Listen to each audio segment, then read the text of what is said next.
Hi everyone, I'm Wafalango and welcome you all in Grammar in Detail. If you are new and not subscribed the channel, so please subscribe the channel, press the bell icon to get some more videos about grammar. Today we will be discussing the ditransitive verb purchase from active voice into passive voice, how we are going to change it. While changing it into passive voice, we need to put the glance on the definition of die or the ditransitive verbs.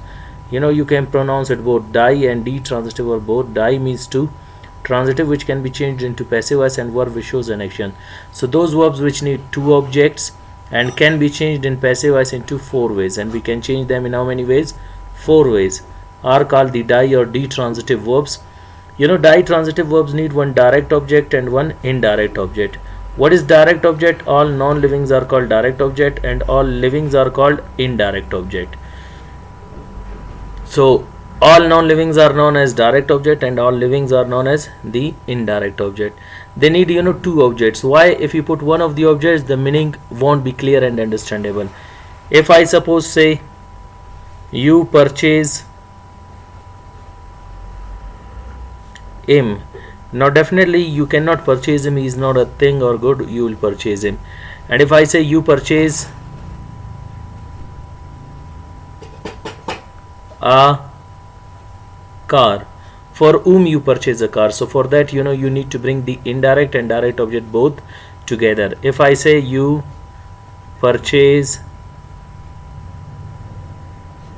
him a car, so here the meaning is clear and understandable, that you purchase whom? Him. What? A car. So mostly we bring indirect object at the beginning, direct at the end. But if you want to shuffle the places of the direct and indirect, for that you need to put a preposition with your indirect object, means with the living object. Like you purchased a car for him. So this is the second way to change it into active voice. Now main target, how we are going to change it from active voice into passive voice. We have got today the past indefinite tense, where we will be changing our sentences from active voice into passive voice.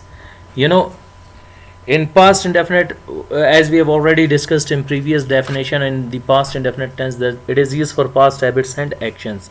So see, simple sentences, we have got those sentences which make simple statement are called simple sentences.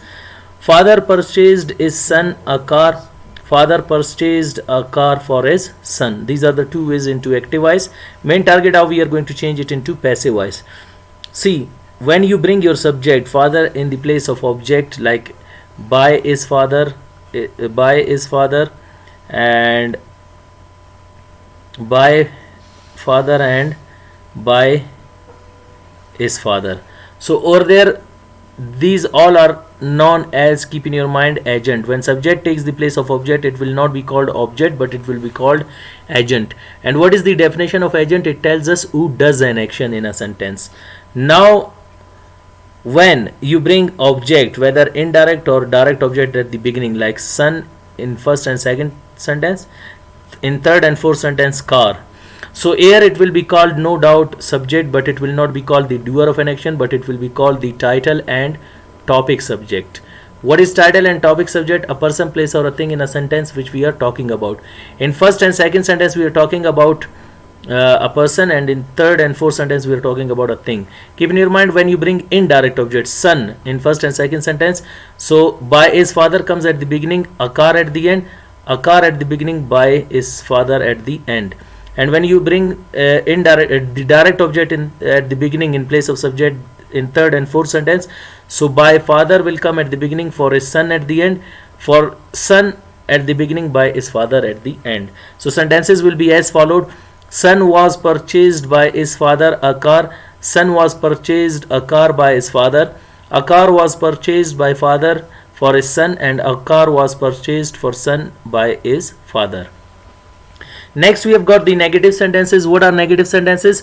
Those sentences in which we deny the statement, reject the statement and refuse the statement are called negative sentences. Father did not purchase his son a car. Father did not purchase a car for his son. Son was not purchased by his father a car.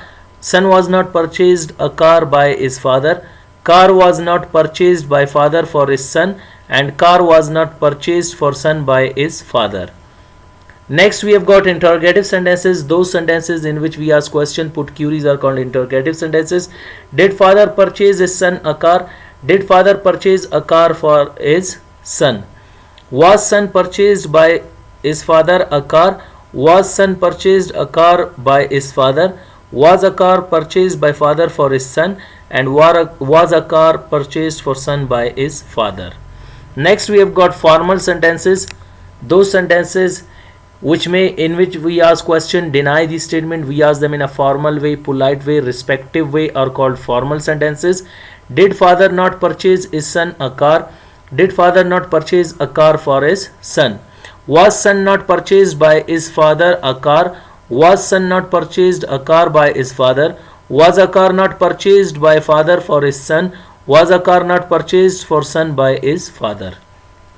Last we have got informal sentences. Those sentences in which we ask questions, deny the statement, and we ask them in an informal way are called informal sentences. You can use them in a friendly atmosphere. You use it with juniors, youngers, and with one whom you are close with.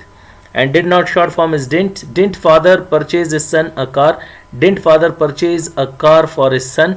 Wasn't son purchased by his father a car? Wasn't son purchased a car by his father? Wasn't a car purchased by father for his son?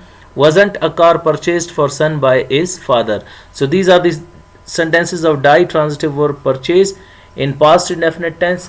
Hope you got today's lecture. Wish you best of luck. See you next time with next lecture. Goodbye.